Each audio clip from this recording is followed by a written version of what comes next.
El siguiente programa es familiar. Puede contener escenas de violencia moderada.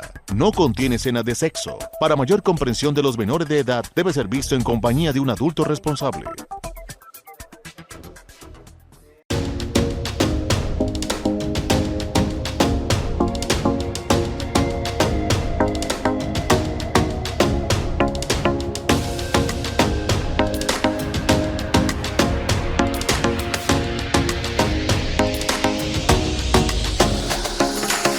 Hola, ¿qué tal, amables televidentes? Y continuamos con una segunda parte de este programa con los maestros Luis Fernando García y Gonzalo España, quienes nos contarán, nos seguirán contando, nos seguirán ilustrando sobre este maravilloso mundo literario. Bienvenidos nuevamente a su programa Protagonistas en Acción. Gracias. Gracias, Sofía. Bueno, maestros, bueno, sí señor, maestros, sigamos contándole un poquito de todas esas experiencias, de todas aquellas cosas que ustedes han hecho, y empecemos con el maestro Gonzalo nuevamente. Maestro, ya habíamos hablado un poco, habíamos escudriñado un poco de su vida, de sus obras, a grosso modo, ¿no? Porque como lo decía anteriormente, son muchas cosas que uno quisiera saber y quisiera preguntar, pero los espacios son muy cortos y nos toca minimizar un poco y hacer un poquito las cosas más importantes. Maestro, ¿cómo define usted su estilo de escritura? ¿Cómo lo define? Bueno, yo soy un escritor, digamos, realista. No soy un escritor fantástico. Yo cuento hechos que han ocurrido en la historia o en el mundo contemporáneo, tomados de fuentes como noticias o testimonios que me dan algunas personas, pero yo cuento eso en un tono realista. No lo distorsiono, no uso el realismo mágico, cosas así. O sea, y escribo en un tono muy sencillo, comprensible para cualquier persona. Es más, a mí me han dado 2 veces una distinción que se llama la lista de honor IBI. IBI es International Book por, ¿cómo es? No, International Bureau for Book Young. Eso traduce la Oficina Internacional para el Libro de la Gente Joven. Y B grande, Y. Eso es una clasificación que le dieron a mi literatura en el campo como literatura juvenil. Cosa que me ayudó mucho, porque entonces mis libros entraron a los colegios. Los libros los convirtieron en textos. Hoy, por ejemplo, no se estudia la historia. La historia en bachillerato es una materia opcional, hace parte de sociales. Si el profesor quiere hablarle a los muchachos, supongamos del asunto de la conquista, pues entonces no se encuentran ya libros, o el mismo profesor no ha estudiado ese problema. Entonces un libro mío como Relatos de la Conquista de América, que está clasificado como literatura juvenil, pues lo meten al plan lector y eso lo adquieren los colegios o los niños para sus lecturas. Son libros amenos, son libros que llevan al lector por los sucesos, por el encuentro entre los conquistadores y los indios, el choque de esas 2 culturas, los intereses que habían enfrentado, los dramas que se vivieron. Y entonces resulta un aprendizaje ameno de lo que fue el episodio de la conquista. Eso se llama narrativa histórica. Mi literatura, sobre todo, se puede clasificar como narrativa histórica. Ese es mi molde fundamental, aunque yo he escrito otras cosas. Bueno, maestro, dentro de sus grandes obras, usted ha incorporado sus propias experiencias y emociones en alguna de sus escritos, de sus obras. Sí, maestro. Desde luego uno comunica lo de uno casi a todos sus personajes. Yo digo que los personajes que uno crea, pues tienen algo de uno. Porque cuando uno habla de la ira de un personaje, pues está contando es la ira de uno. Ese es un sentimiento muy personal y muy profundo, muy de uno. Es muy difícil saber cómo siente otro la ira. Entonces uno lo que está contando es la ira de uno. O que el personaje está aburrido, está contando es la sensación de aburrimiento que uno ha vivido. Si yo hablo de personajes que ya no hacen parte del mundo, porque fueron personajes históricos, pues yo me estoy refiriendo o estoy comunicando mis propios sentimientos. Uno además conoce varias personas y a veces los personajes los arman de varias personas. Le pone parte de la personalidad de la tía de uno, parte de la picardía que tenían los primos. Eso es un proceso de mezcolanza para hacer un personaje creíble, un personaje que tenga, eso se llama verosimilitud, que agrade a la gente, que sea empático, que comunique, que le guste al lector. Uno siempre está pensando en el lector. Es decir, ¿esto es capaz de aguantarlo el lector? ¿El lector va a estar divertido con esto o no? ¿Va a estar agradado? Entonces, eso es un equilibrio de muchas cosas, pero desde luego yo comunico mucho de lo que yo soy ahí. Sin embargo, pues, eso no es fácil de distinguir. Un ejemplo podría ser El Santero. El Santero, claro. Sí. Sí. Es una obra publicada, hay 3 tiempos, digamos, de esa novela, que es muy famosa. Yo les recomiendo a los televidentes que consigan El Santero. Wow, bueno, maestro Luis Fernando, yo sé que la experiencia que usted tiene es muy grande, de muchos años también, pero dentro de esas revisiones, dentro de esa edición que usted maneja, ¿ha habido algún libro o algún texto que le ha causado impacto o que de pronto ha sido difícil para usted manejarlo o no? Simplemente... No, sí, hay libros que me han costado muchísimo trabajo. Cuéntenos un poco. Mucho trabajo. Yo estuve en el grupo que corrigió la parte del diccionario de construcción y régimen de la lengua castellana de don Rufino José Cuervo, y ese fue un trabajo muy, muy difícil, porque era un diccionario, ustedes saben que el diccionario de Cuervo es uno de los diccionarios más complejos de la lengua castellana.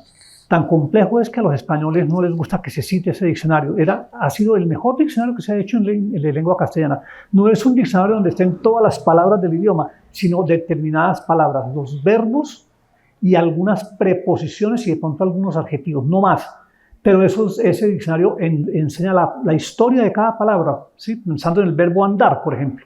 Sí, es la historia de andar desde el primer momento en que se empezó a utilizar esta palabra hasta los últimos.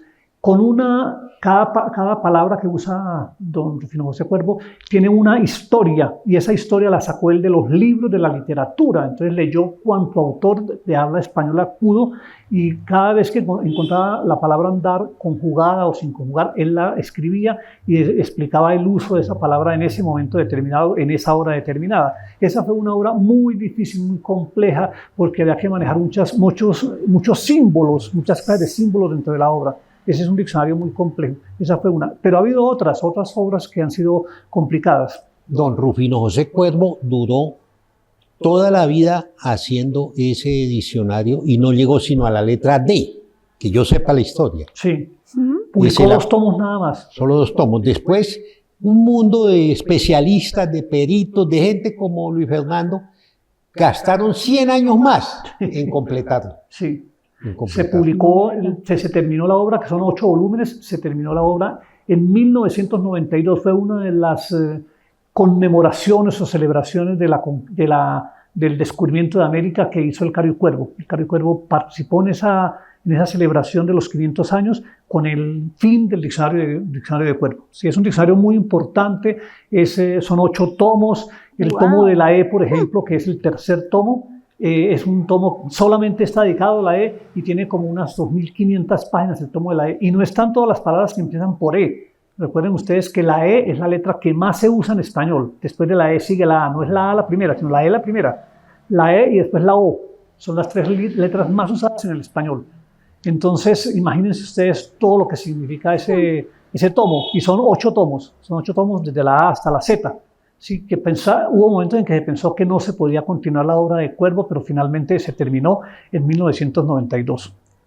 Súper, vea, cosas que nosotros no sabíamos, los maestros nos cuentan. Él participó, por eso dije que es un sabio de las letras, él participó en la conclusión de ese diccionario. En la corrección. Por eso, cuéntenos un poquito sobre eso. El Socorro tiene aquí, Luis Fernando es como un tesoro oculto. No hay que proclamarlo porque pueden venir y secuestrárselo de otros lugares. Entonces mejor. Es una persona como muy discreta, muy callada, pero sí como lo que dice usted. A mí personalmente me ha sorprendido, o sea, tanto conocimiento y de pronto que muchos socorranos o muchas personas no conocen. Cuéntenos sobre eso, maestro Luis Fernando. Cuervo fue el filólogo más importante de América Latina y posiblemente uno de los filólogos más importantes de habla española de todos los tiempos. Era colombiano. Sí, era colombiano, hijo de bogotano, hijo de un expresidente, Rufino Cuervo. A veces lo confunden a Rufino Cuervo con Rufino José Cuervo. El papá era Rufino Cuervo, que fue presidente de Colombia en esas épocas. Don Rufino José se dedicó al estudio de la lengua española. Sí, y tiene una obra famosísima que es Apuntaciones al lenguaje bogotano. Es posiblemente la obra más conocida de don Rufino José Cuervo. Y a medida que hacía esas apuntaciones del lenguaje bogotano, fue haciendo el diccionario de Cuervo. Ese diccionario se llama Diccionario de Construcción y Régimen de la Lengua Castellana. No dice española, sino castellana, de la lengua castellana. Sí, es un diccionario muy complejo porque es un diccionario histórico, es un diccionario lexicográfico, es un diccionario fonético.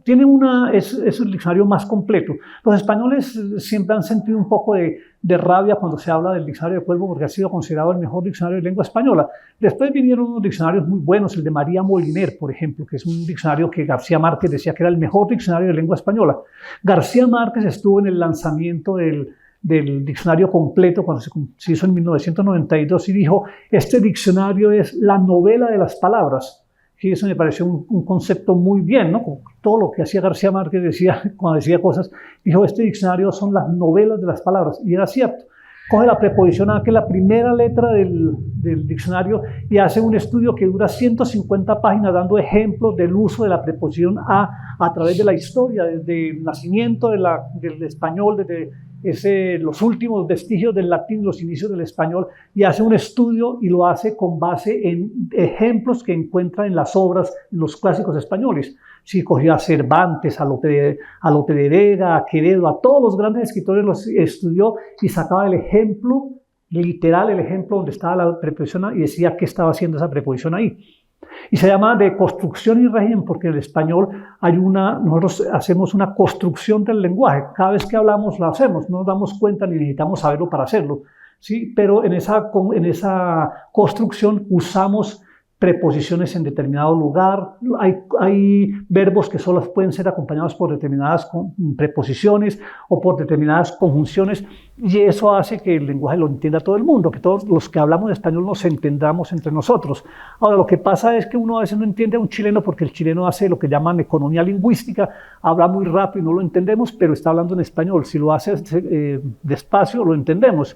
Sí, igual sucede con los españoles, se puede que no nos entiendan a nosotros a veces por problemas de lenguaje. Pero ese diccionario de construcción y régimen es una especie de diccionario que nos muestra el español en su esplendor, en su totalidad, en su completo y en su complejidad, que es lo más importante.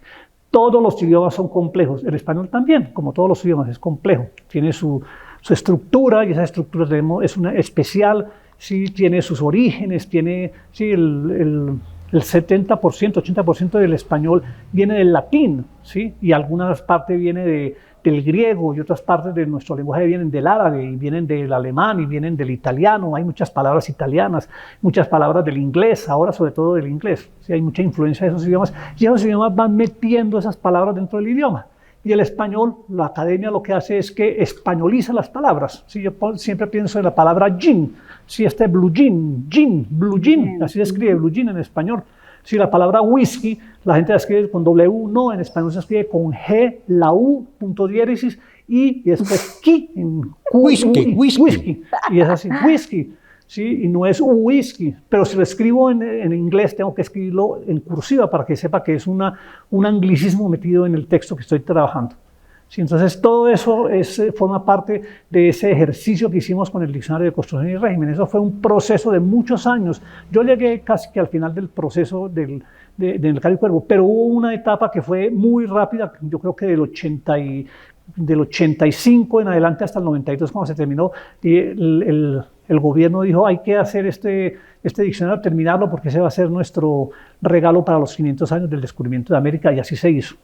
Maestro, créame que estoy impactada. Si yo estoy impactada, me imagino los televidentes con todos sus conocimientos, de verdad que sí.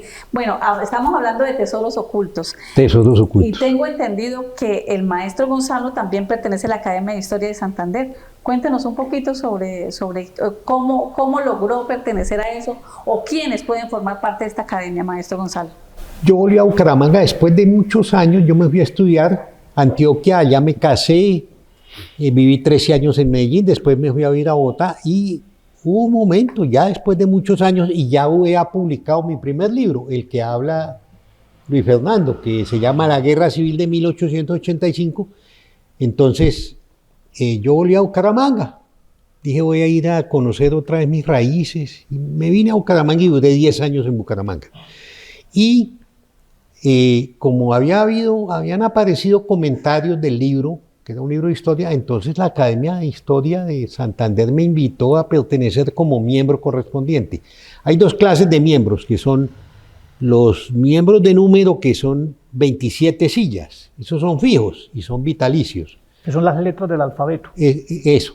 Ellos ¿sí? No los cambian sino cuando se mueren. Y los otros son como miembros invitados. Súper. Invitados. Entonces esos miembros se llaman los miembros correspondientes. A mí me invitaron como miembro correspondiente. Eso me sirvió a mí mucho, mucho, porque yo no terminé la carrera de economía a la que me habían mandado mis papás a Medellín. Yo me salí de la universidad un día, me cansé, me hartó sobre todo una materia que llamaban contabilidad de costos, que mira, allá hay una camilla. Entonces, contabilidad de costos es saber qué materias se invirtieron ahí, cuánto costaron el plástico, las correas, el metal, y sobre lo que eso costó y la depreciación y 1000 otras cosas, se saca el precio final. Hoy lo hace un computador. En ese tiempo nos invertían en la carrera de economía horas en calcular esos elementos.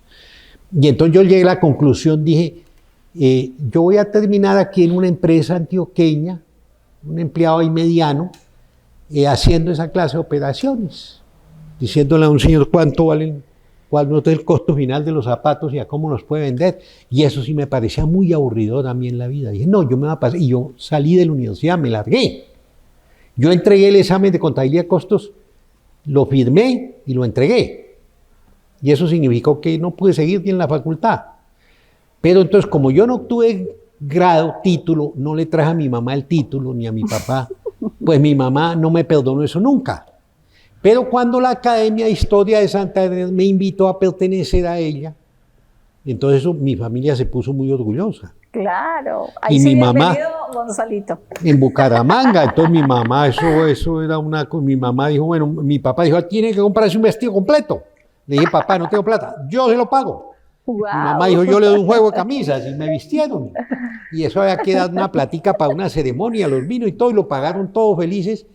Y yo, claro, pronuncié un discurso muy importante. Yo hablé del encuentro de Mutis con Humboldt y me subí al pino, como se dice, y allá un señor le da uno el diploma. Y el discurso de bienvenida. Y me entregaron un diploma. Mi mamá estaba en primera fila, henchida de orgullo.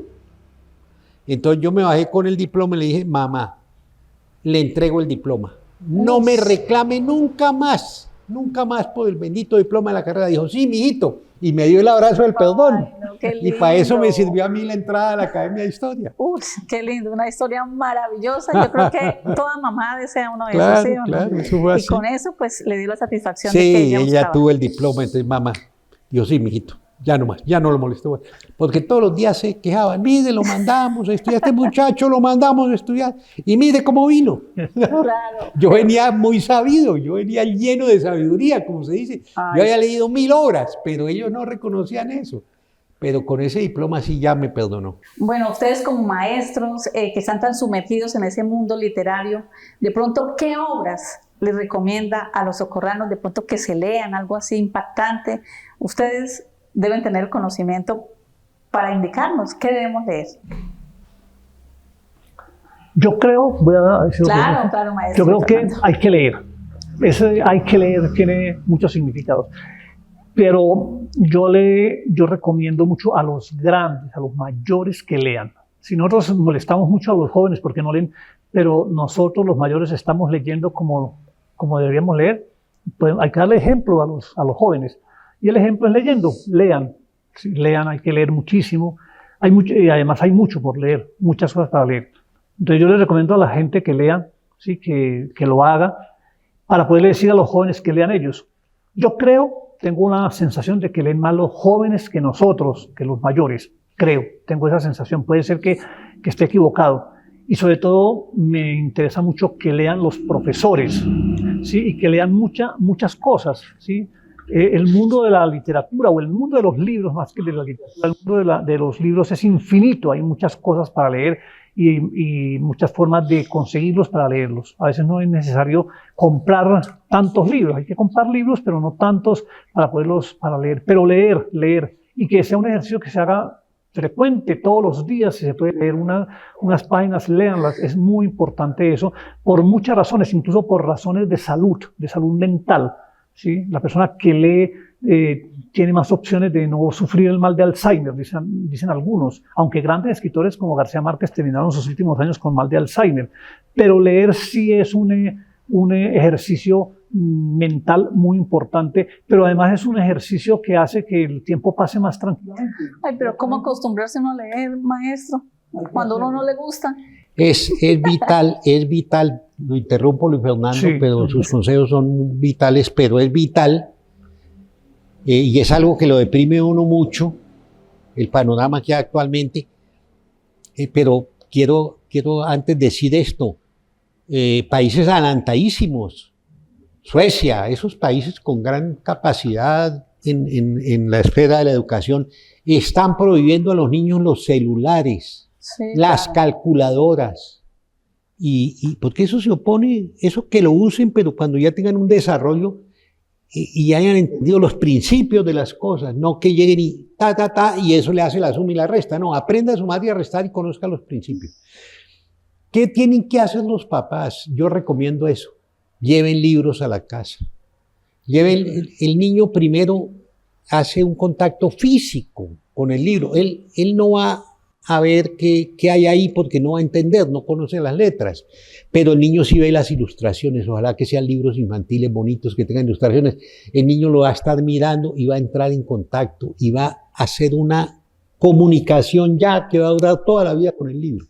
Pero los papás prefieren tomarse una cervecita extra o alguna comilona y no llevan un libro. Hay que llevar libros a la casa y que estén a mano de los niños.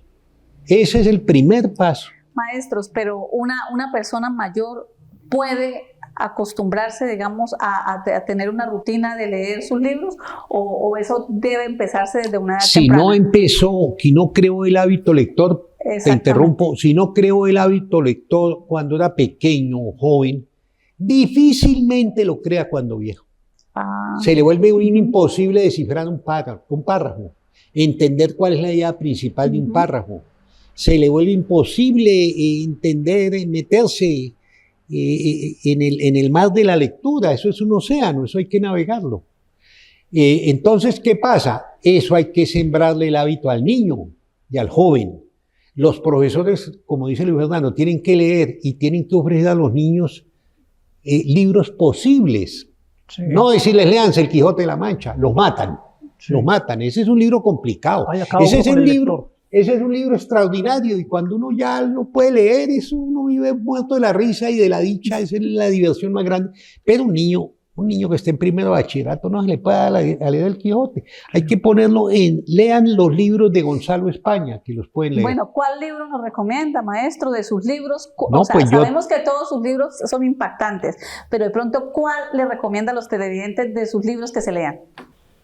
Bueno, no, yo tengo un libro que me da lástima que no se conozca en el Socorro más, porque fue un libro que le dieron una lista de honor, y esa lista que refiero, que llama La Biblioteca, y es un libro que cuenta la Revolución Comunera, para que usted sepa, es una novela, pero es un libro juvenil, y está contado alrededor de dos personajes, Ambrosio Pisco y el sobrino de Ambrosio Pisco. Ambrosio Pisco, ¿quién fue? Ambrosio Pisco era un señor que del último cacique de Bogotá, pero era un comerciante y tenía aquí en Huetza una tienda. Y aquí salieron 20.000 comuneros revoltosos, alzados, y se fueron para Bogotá. Y él estaba ahí él tenía un puesto ahí de ventas. Él compraba ahí cacao, cacao, tabaco, 1.000 cosas, paneles, y lo llevaba a la tienda de Bogotá, y de allá traía cosas que vendía aquí. Entonces estaba ahí en su venta, pasó el turbión de gente, donde iba gente india, gente que tenía raíces indias, y lo reconoció alguien, y dijo, este es nuestro rey indio, y lo alzaron en hombros. Esto es un hecho real. lo nombraron rey indio, y entonces Ambrosio Pisco se creyó eso. Esto estamos en 1781, él se creyó, pues si a mí me nombran rey, él fue dando decretos que favorecían a los indios, quitó los estancos, le devolvió las salinas a los indios, las salinas de Zipaquirá y de Nemocón, eso era propiedad de los indios antes de que llegaran los españoles, se devuelven esas salinas a los indios, quitó los tributos que les hacían pagar los indios pagaban un peso fuerte oro al año, y eso era muy duro pagarlo. Sacó un decreto de que no le podían quitar las tierras a los indios e irlas vendiendo, estaban vendiendo los resguardos, los indios los vendían, claro. Entonces dio esas leyes que eran subversivas, que no las aceptaba la corona. Entonces, ¿qué pasó? Cuando ya se desmovilizaron, Ambrosio Pisco, que había dado esas leyes, se fue para su casa, lo cogieron preso junto al sobrino y lo mandaron a las bóvedas de Cartagena de Indias. Allá muere el sobrino y nunca regresó Ambrosio Pisco de Cartagena y nadie se acuerda de él. Entonces es un libro de mucha entraña, de mucho sentimiento y que yo escribí con mucho amor, y es un libro... ¿Cómo se llama, maestro? Se llama La Biblioteca. La biblioteca. Pero es un libro sobre la Revolución Comunera.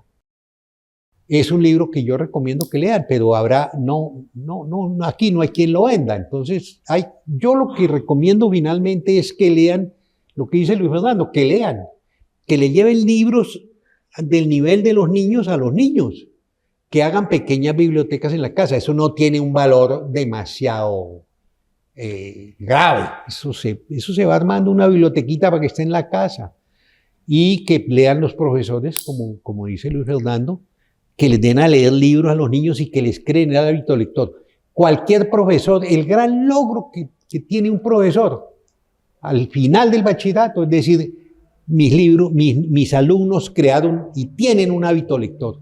El que tiene hábito lector es capaz de desenvolverse en cualquier profesión, sí, así sea matemáticas o ingeniería. Sí. Miren, los exámenes para entrar a la universidad de países como Suecia, o sea, el IFES allá, que es los exámenes del IFES de allá, lo que le piden es la comprensión. Entonces le ponen un teorema de matemáticas, y le dicen, ¿usted con qué operaciones lo resolvería? ¿Qué es esto? ¿Cuál es el problema que hay ahí? ¿Y usted con qué operaciones lo resolvería? El niño no tiene que hacer las operaciones, no tiene que ponerse a sumar, sino decir, esto es un teorema que habla de tal cosa y que sirve para tal vaina, y se resuelve con estas operaciones. Eso se llama comprensión. Una vez que usted ha comprendido, usted es capaz de resolverlo matemáticamente, pero si usted no comprende qué hay ahí, así sepa muchas matemáticas, no lo puede resolver. Lo fundamental en el ser humano es el lenguaje, y no lo sabemos manejar. Eso implica una comprensión. Entonces, bueno, no me alargo más. Maestro, ¿usted qué opina? Comprensiones. Y creo que el gran problema que tienen en Colombia los estudiantes es el de la comprensión. Nosotros estamos en unos niveles muy bajitos de hacer esos exámenes de estado bien hechos. Sí, creo que Colombia en los países de la OCDE ocupa el puesto 64 de los 66 países o 65 de la OCDE. Está muy mal. ¿Sí? Entonces eso tenemos que mejorarlo, y yo creo que la lectura es el elemento fundamental. Y lo que dice el maestro Gonzalo, ¿sí? La lectura nos ayuda a nosotros a sortear todas las dificultades en cualquier ciencia. Imagínense un abogado que no sepa leer, que no sepa comprender. El derecho, por ejemplo. Tampoco saben redactar. Claro.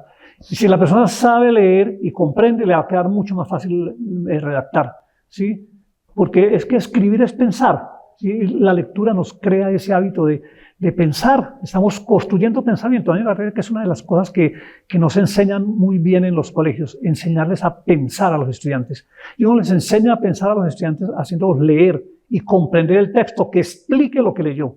Entonces eso es clave, y yo creo que es lo que necesitamos.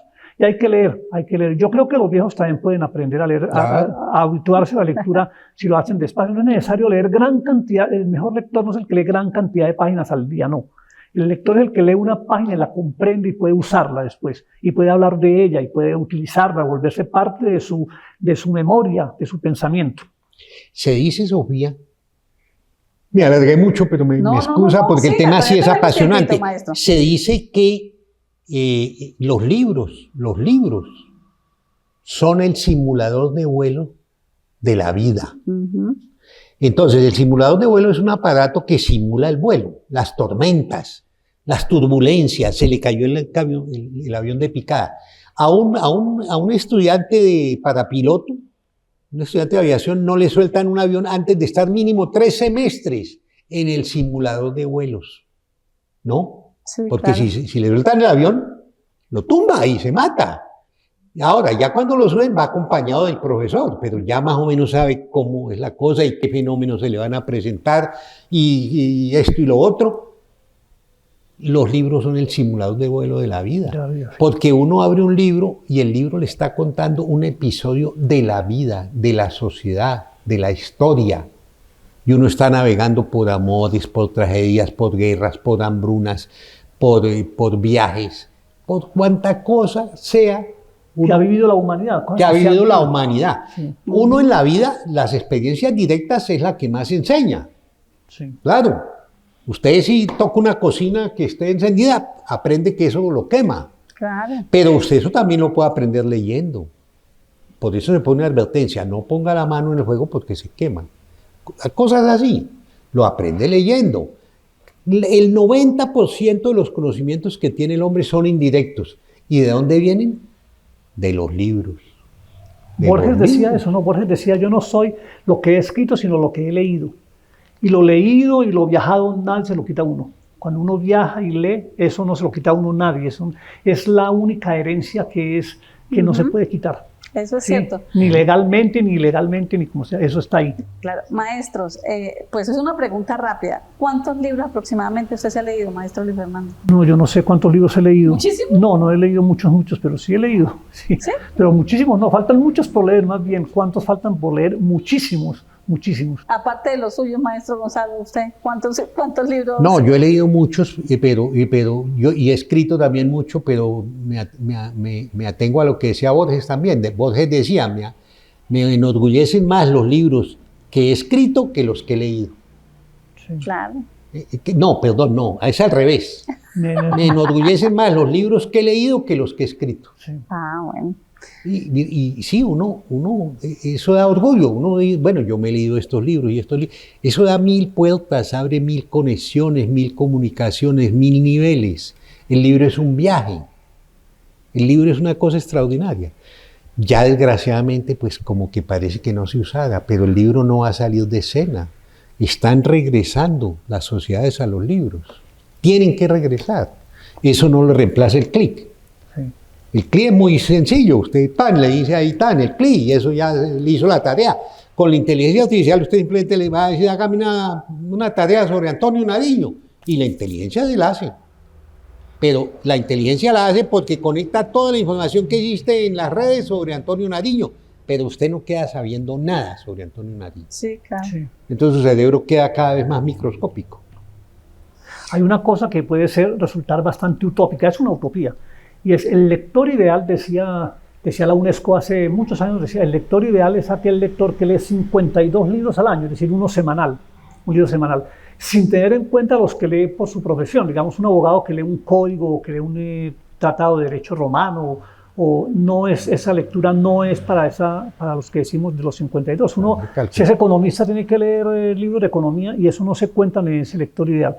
Pero eso es muy complicado. Algunos países tienen unos lectores muy altos, pero Colombia está muy bajo en el nivel de lectura por persona por año. ¿Sí? Creo que son 2 libros. Ahora ha subido un poco y estamos como en 2,5 libros, pero nosotros no somos buenos lectores. Eso hay que empezar a hacer una campaña para que la gente lea más. ¿Sí? Poco a poco, eso nos va a hacer un país mejor. Sería muy bueno, perdón, lo interrumpo, Luis Fernando, sería muy bueno que el Socorro diera ejemplo en eso. Sí. Es un pueblo pequeño, es un pueblo que tiene mucha historia, que está conectado con 1000 cosas, pero yo creo que digamos, hay cosas que nos seducen más, las buenas comidas, las celebraciones son los desfiles, más que saber de los procesos históricos. Y yo creo que el Socorro podía dar un gran ejemplo de lo que es la lectura. También lo hace, maestro. Hay varias instituciones que están trabajando en eso con los niños pequeños. Incluso han hecho en los parques, hacen actividades que lectura en el parque, lectura en tal parte. Ellos creo que están incentivando a los chicos a eso.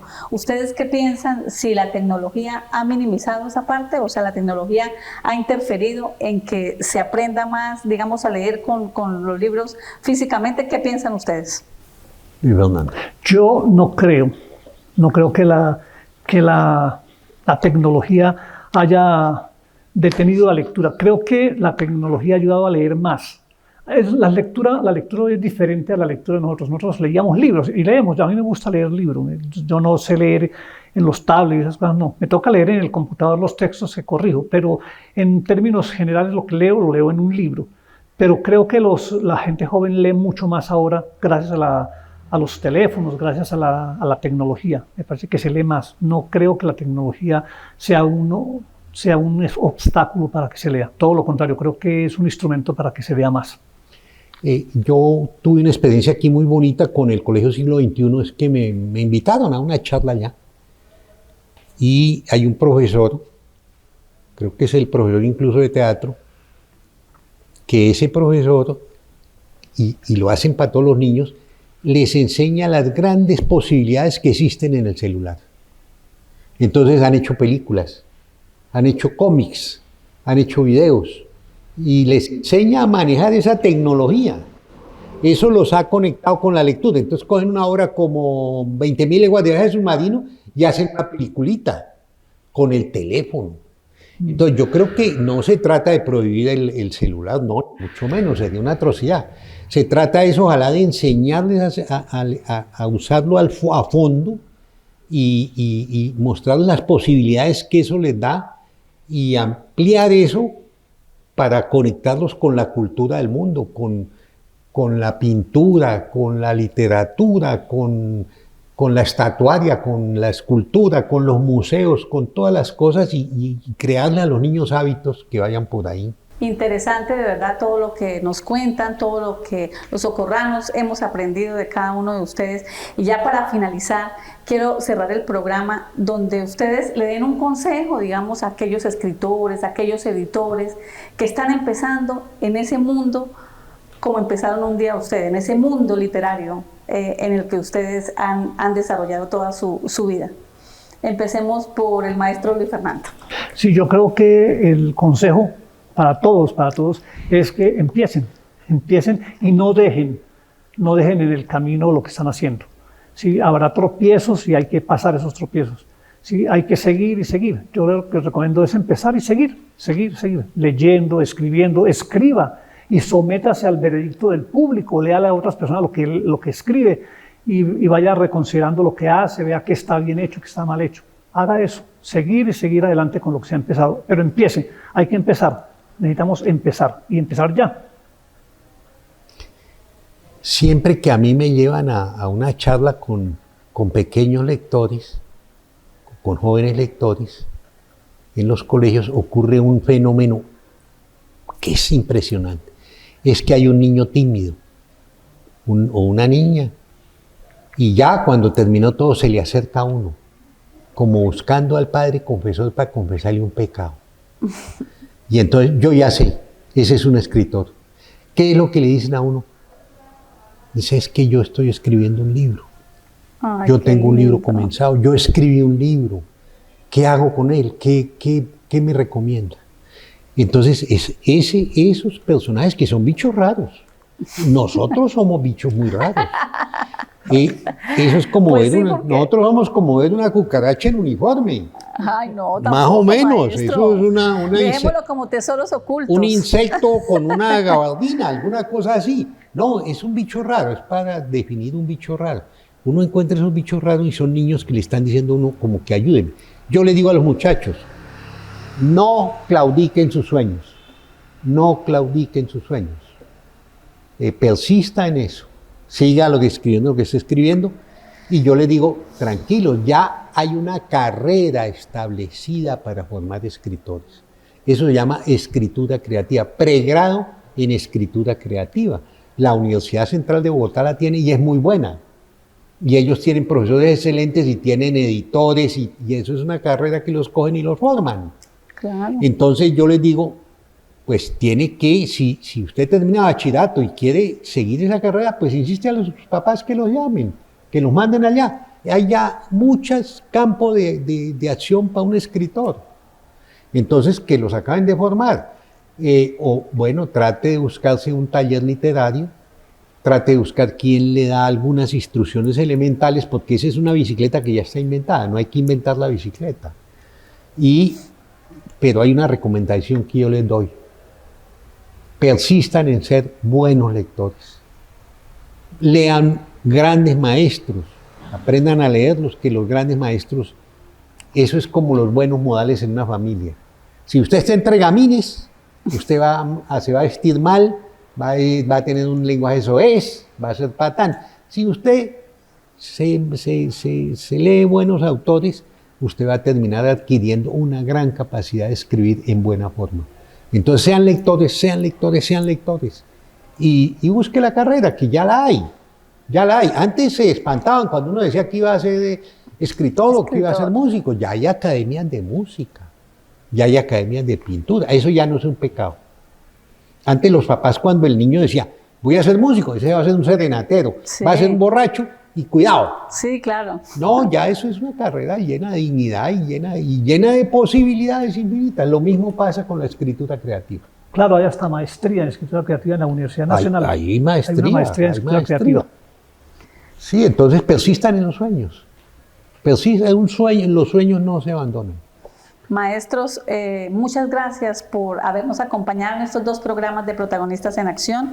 De verdad que para el programa, para nosotros, es importante haberlos tenido acá, porque lo que el programa quiere y lo que el programa busca es encontrar a personas como ustedes dos, que han hecho historia y que seguirán haciendo historia, no solamente aquí en El Socorro, sino en el país. Hasta pronto.